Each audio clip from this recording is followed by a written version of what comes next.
अस्सलामुअलैकुम नाज़रीन, मैं मोहम्मद असलम हुसैन सियासत की ख़बरों में आप सबका इस्तकबाल करता हूँ। आज 3 अप्रैल 2024 है।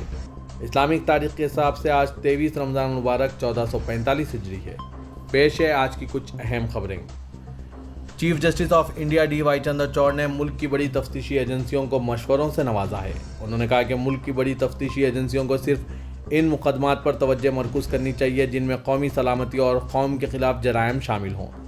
CBI के यौम तासीस के मौके पर 20वीं DP कोहली मेमोरियल लेक्चर देने पहुंचे चीफ जस्टिस चंद्रचूड़ ने टेक्नोलॉजी की वजह से बढ़ते हुए जराइम के बारे में भी बात की, जिससे तफ्तीशी एजेंसी के लिए पेचीदा चैलेंजेस पैदा हो रहे हैं। जस्टिस चंद्रचूड़ ने कहा, CBI को एक इंसदाद बदउनवानी तहकीकाती एजेंसी के तौर पर इसके किरदार से हटकर मुख्तलिफ किस्म के मुजरिमाना मुकदमात की तहकीकात करने के लिए कहा जा रहा है। ये CBI के लिए अपने मकसद पर पूरा उतरना एक बहुत बड़ा चैलेंज है।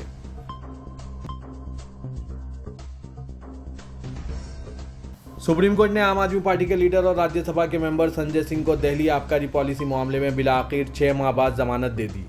जस्टिस संजीव खन्ना, जस्टिस दीपांकर दत्ता और जस्टिस परसनाबी वराले पर मुश्तमिल बेंच ने हुक्म दिया है कि आबकारी पॉलिसी मामले में समाज जेर अल्तवा होने के दरमियान संजय सिंह को जमानत पर रिहा किया जाए। बेंच ने संजय सिंह की रिहाई का हुक्म देते हुए ये अहम ज़बानी मुशाहिदा भी किया कि इस मामले में कोई रकम बरामद नहीं की गई और ना ही इस मामले में ED को कोई मिनी ट्रायल मिला है।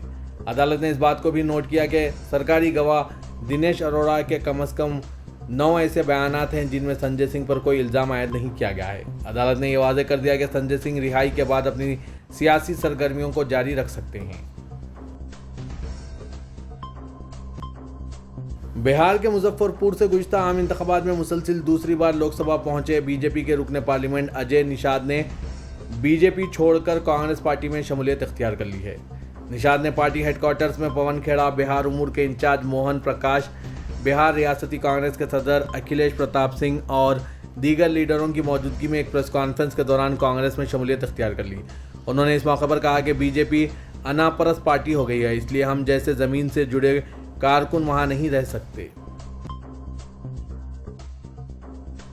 रियासत कर्नाटक में बीजेपी के सीनियर लीडर अनंत हेगड़े के जरिए मुल्क का आइन तब्दील करने के लिए पार्टी को 400 सीट देने की आवाम से अपील पर अपोजिशन के सख्त बरहमी के इजहार के बाद एक और बीजेपी लीडर ने ऐसी ही अपील की है। राजस्थान के नागौर हलके से बीजेपी के उम्मीदवार ज्योति मर्धा ने एक जलसे से खिताब करते हुए मुल्क में आइन को बदलने का इशारा दिया। उन्होंने कहा कि मुल्क के लिए कई बार सख्त फैसले करने पड़ते हैं, इसके लिए हमें आइन तब्दील करने की ज़रूरत है। उन्होंने मजीद कहा कि अगरचे बीजेपी के पास लोकसभा में अक्सरियत है, लेकिन अगर हमें आइन में तब्दीली करनी है तो दोनों ऐवानों में अक्सरियत चाहिए। कांग्रेस लीडर शशि थरूर ने यह वीडियो शेयर करते हुए बीजेपी से सवाल पूछे हैं। नाज़रीन, क्या आइन की तब्दीली की बात मुल्क के साथ गद्दारी नहीं है? इस पर आपके क्या ख्यालात हैं? कमेंट के जरिए ज़रूर बताइएगा।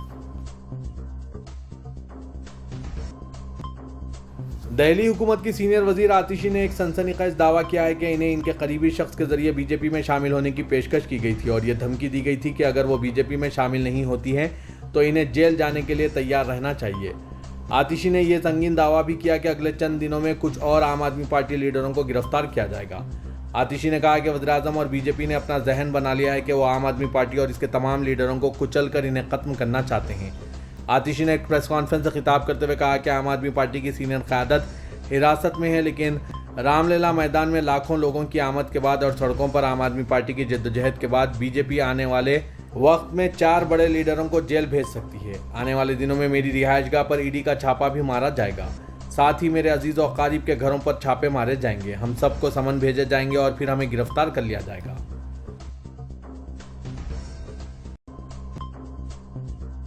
सुप्रीम कोर्ट ने एडवोकेट और समाजी कारकुन अरुण कुमार अग्रवाल के जरिए दाखिल एक अर्जी पर इलेक्शन कमीशन को नोटिस जारी किया है। अर्जी दहिंदे ने वीवीपैट पर्चियों के जरिए सिर्फ 5 रैंडम तरीके से मुंतखब EVM के सर्टिफिकेशन के मौजूदा तरीके से बरअक्स इंतखाबात में वीवीपैट पर्चियों की मुकम्मल गिनती का मुतालबा किया है।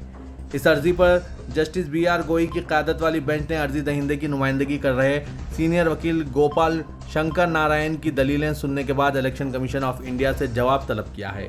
एडवोकेट नेहा राठी के जरिए दाखिल अर्जी में इलेक्शन कमीशन के रहनुमा खतूत यानी गाइडलाइंस को चैलेंज किया गया और कहा गया है कि इलेक्शन कमीशन एक साथ 50 वीवीपैट से पर्चियों की गिनती करने के लिए 3 टीमों में 150 अफसरान को आसानी से तैनात किया जा सकता है और हर वीवीपैट की सिलसिलेवार यानी एक एक करके गिनती के बरअक्स 5 घंटे में गिनती पूरी कर सकता है।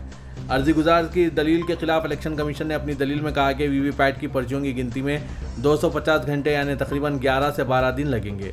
अर्जी में यह भी कहा गया है कि वीवीपैट की सभी पेपर पर्चियों की गिनती ना करने की कोई काबिल कबूल वजह नहीं है, जबकि गिनती के दिन कुछ ही घंटों के अंदर यह काम किया जा सकता है।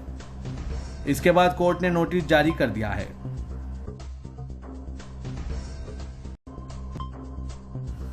उत्तर प्रदेश के प्रयागराज में गुज़िश्ता साल फरवरी में हुए उमेश पाल कत्ल के मामले में नामजद मरहूम मेंबर पार्लियामेंट अतीक अहमद की बहन आयशा नूरी और इनके भाई मरहूम अशरफ की बीवी जीनत पर भी पुलिस ने 25-25 हज़ार रुपये के इनाम का ऐलान किया है। इस मामले में प्रयागराज पुलिस को इन दोनों के अलावा अतीक अहमद की बीवी शाइस्ता प्रवीण की काफ़ी दिनों से तलाश है, लेकिन इन तीनों के बारे में पुलिस और STF अभी तक कोई सुराग नहीं लगा सकी। शाइस्ता प्रवीण पर पहले ही 50,000 रुपये के इनाम का ऐलान किया जा चुका है। प्रयागराज पुलिस ने उमेश पाल के कत्ल के मामले में साबिक मेंबर पार्लियामेंट मरहूम अतीक अहमद के भाई अशरफ, बेटे असद, गुड्डू, मुस्लिम, अरबाज और अरमान समेत 10-12 अफराद को मुलजिम बनाया था। जांच के दौरान पुलिस ने अतीक अहमद की बीवी शाइस्ता प्रवीण, अशरफ की बीवी जैनब, अतीक अहमद की बहन आयशा नूरी को भी नामजद किया था। अतीक अहमद के कत्ल से कबल ही तीनों फरार हो गई थी। पुलिस ने अतीक अहमद की बीवी शाइस्ता प्रवीण पर 50,000 रुपये के इनाम का ऐलान किया था। पुलिस ने अपनी रिपोर्ट में कहा है कि वारदात अंजाम देने के बाद शूटर ने मीरठ में अतीक अहमद की बहन आयशा नूरी के घर में पनाह ली थी, जहां आयशा और इनके शौहर डॉक्टर अखलाक ने इनकी हर मुमकिन मदद भी की थी। इसी बुनियाद पर ही पुलिस ने आयशा नूरी और डॉक्टर अखलाक को भी मुलजिम बनाया है। कांग्रेस के सीनियर लीडर सचिन पायलट ने कहा है कि लॉर्ड राम सबके हैं। बीजेपी चाहे कितनी ही कोशिश कर ले, लॉर्ड राम या मजहब इसकी इजारादारी नहीं हो सकती। उन्होंने ये भी कहा कि इंडिया अलायंस लोकसभा के इंतखाबात को जज्बाती मसाइल के बजाय अवामी मसाइल पर लड़ेगा। कांग्रेस के जनरल सेक्रेटरी सचिन पायलट ने यकीन जाहिर किया कि अपोजिशन जमातों का Indian national development inclusive alliance यानी इंडिया अगली हुकूमत बनाने के लिए अक्सरियत हासिल करेगा। एक इंटरव्यू में कांग्रेस जनरल सेक्रेटरी ने कहा कि एनडीए के 400 पार के नारे से तकब्बुर की बो आती है।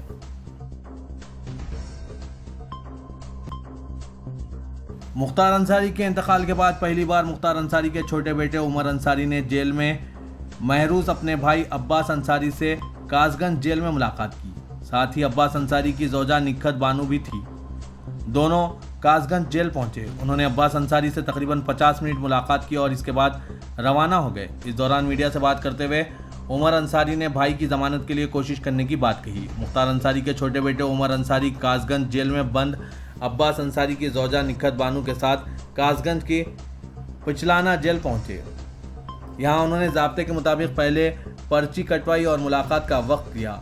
ज़राए के मुताबिक जेल के अंदर उमर अंसारी और निखत बानू की अब्बास अंसारी से तकरीबन 30 मिनट तक गुफ्तगू हुई। इस दौरान अब्बास अंसारी काफ़ी जज्बाती भी हो गए और फूट फूट कर रोए। अब्बास अंसारी की मुलाकात के बारे में उमर अंसारी ने मीडिया को बताया कि वालिद की मौत के बाद एक बेटे पर क्या गुजरती है वो देखा है हमने। हम भी बेटे हैं, वो भी बेटे हैं। जेल के अंदर हिम्मत से हैं। ठीक है, खाना खा रहे हैं और रोज़ा रख रहे हैं, नमाज पढ़ रहे हैं और दुआ कर रहे हैं। उमर ने कहा कि बेटा अपने वालिद को कुछ दे नहीं सकता है, बस खिदमत कर सकता है, दुआ कर सकता है और सारी उम्र यही करेगा। उन्होंने बताया कि अब्बास अंसारी की ज़मानत कराने की कोशिश की जा रही है। देखो, उम्मीद है जल्द ज़मानत हो जाए।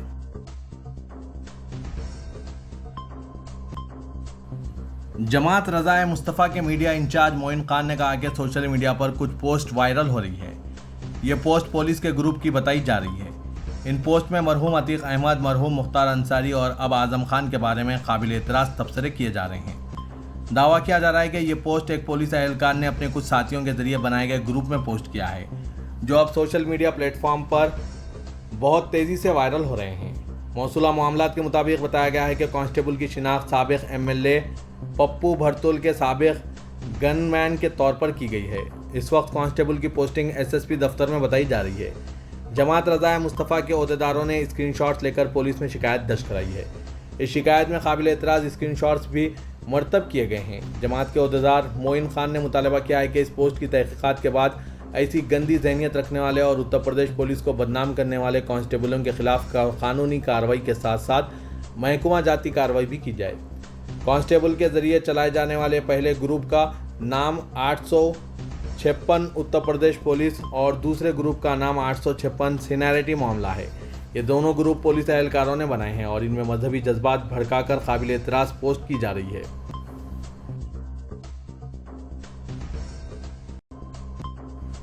तेलंगाना के वज़ीर-ए-आला रेवंत रेड्डी ने मरकज़ में कांग्रेस ज़ेर क़यादत इंडिया इत्तेहाद की हुकूमत की तश्कील का दावा करते हुए कहा कि 9 जून को लाल किले पर कांग्रेस का परचम लहराएगा। तुगुड़े में कांग्रेस जलसे-आम की तैयारियों का जायजा लेने के बाद मीडिया के नुमाइंदों से बात करते हुए रेवंत रेड्डी ने कहा कि मोदी हुकूमत के खिलाफ अवाम में नाराज़गी पाई जा रही है और इंडिया इत्तेहाद की तायीद और मकबूलियत में इजाफा हो रहा है। उन्होंने कहा कि कांग्रेस ज़ेर क़यादत इंडिया इत्तेहाद हुकूमत ही मुल्क को बचा सकती है। उन्होंने कहा कि लोकसभा चुनाव में कांग्रेस और इसके इत्तेहादियों की कामयाबी यकीनी है और हुकूमत की हलफ-बर्दारी तकरीब रामलीला मैदान में मुनक्किद होगी। रेवंत रेड्डी ने केसीआर के दौरे अजला और किसानों से मुलाकात पर तबसरा करते हुए कहा कि 10 साल बाद केसीआर को किसानों का ख्याल आया है। अगर इन्हें तीसरी मरतबा इख्तिदार हासिल होता, चलने में दुश्वारी ना होती और दुख्तर कविता जेल में ना होती तो केसीआर किसी के लिए दस्तयाब ना होती।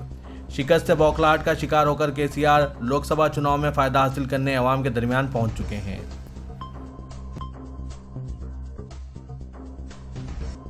बीआरएस के वर्किंग प्रेसिडेंट केटी रामाराव ने कहा कि जय श्री राम के नारे से पेट नहीं भरता और ना ही इस नारे से किसी को मुलाजमत मिलेगी।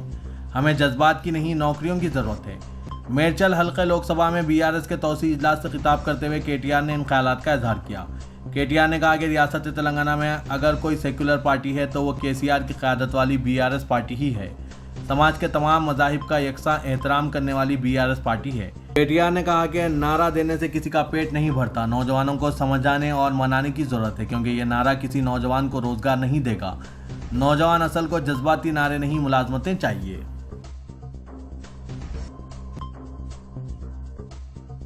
मरकज़ में तीसरी मरतबा इख्तिदार का ख्वाब देख रही ज़ाफ़रानी ताकतों ने तेलंगाना पर तवज्जो मरकूज़ की है।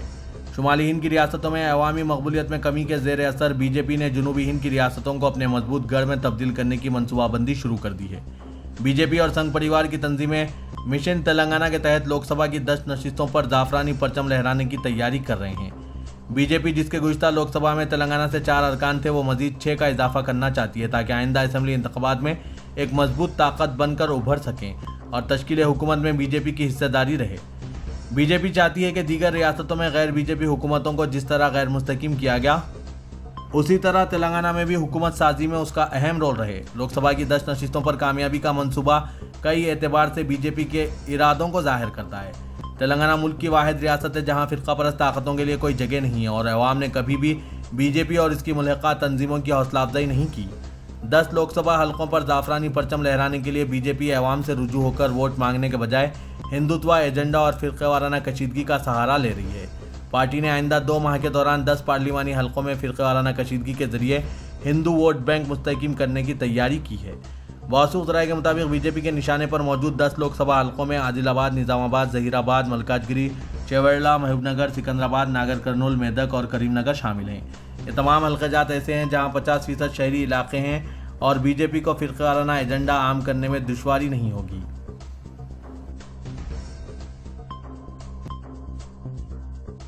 ऑल इंडिया कांग्रेस कमेटी ने चीफ मिनिस्टर रेवंत रेड्डी को 4 रियासतों में लोकसभा चुनाव की इंतखाबी मुहिम के स्टार कैंपेनर की फहरिस्त में शामिल किया। रेवंत रेड्डी को उत्तर प्रदेश, जम्मू कश्मीर, अरुणाचल प्रदेश और तमिलनाडु में इंतखाबी मुहिम की जिम्मेदारी दी गई। इन रियासतों में पहले मरहले में चुनाव मुकर्रर है। तेलंगाना में बीआरएस के 10 साल दौरे हुकूमत के खात्मे में रेवंत रेड्डी के अहम रोल को देखते हुए कांग्रेस हाईकमान ने दीगर रियासतों में उनकी मकबूलियत को वोट में तब्दील करने की तैयारी की है। रेवंत रेड्डी हिंदी में बेहतर तौर पर तकरीर कर सकते हैं और वो तमाम तबकात में यकसा तौर पर मकबूल हैं। लिहाजा उत्तर प्रदेश, जम्मू कश्मीर और अरुणाचल प्रदेश के राय दहिंदों पर रेवंत रेड्डी की मुहिम असरअंदाज हो सकती है। इसी दौरान कांग्रेस हाईकमान ने रुकने असेंबली कोमट रेड्डी, राजगोपाल रेड्डी और साबिक क्रिकेटर मोहम्मद अजहरुद्दीन को भी स्टार कैंपेनर्स की फहरिस्त में जगह दी है। कांग्रेस से बीजेपी और फिर घर वापसी करने वाले कोमट रेड्डी, राजगोपाल रेड्डी को अरुणाचल प्रदेश में मुहिम की जिम्मेदारी दी गई। बताया जा रहा है कि तिजारती सरगर्मियों के सबब राजगोपाल रेड्डी अरुणाचल प्रदेश में काफ़ी मकबूल हैं। हिंदुस्तानी क्रिकेट टीम के साबिक कप्तान मोहम्मद अजहरुद्दीन को जम्मू कश्मीर, अरुणाचल प्रदेश और तमिलनाडु की इंतखाबी मुहिम में शामिल किया जाएगा। अजहरुद्दीन अगरचे 2009 में उत्तर प्रदेश के मुरादाबाद लोकसभा हल्के से मुंतखब हुए थे, लेकिन उत्तर प्रदेश के स्टार कैंपेनर्स में उनके नाम की अदम शमूलियत बात से हैरत है। हालिया असेंबली चुनाव में अजहरुद्दीन ने जुबली हिल्स असेंबली हल्के से मुकाबला किया था, लेकिन शिकस्त का सामना करना पड़ा। दूसरी तरफ बीजेपी ने भी तेलंगाना से ताल्लुक़ रखने वाले अपने कायदीन को मुख्तलिफ रियासतों में मुहिम की जिम्मेदारी दी है।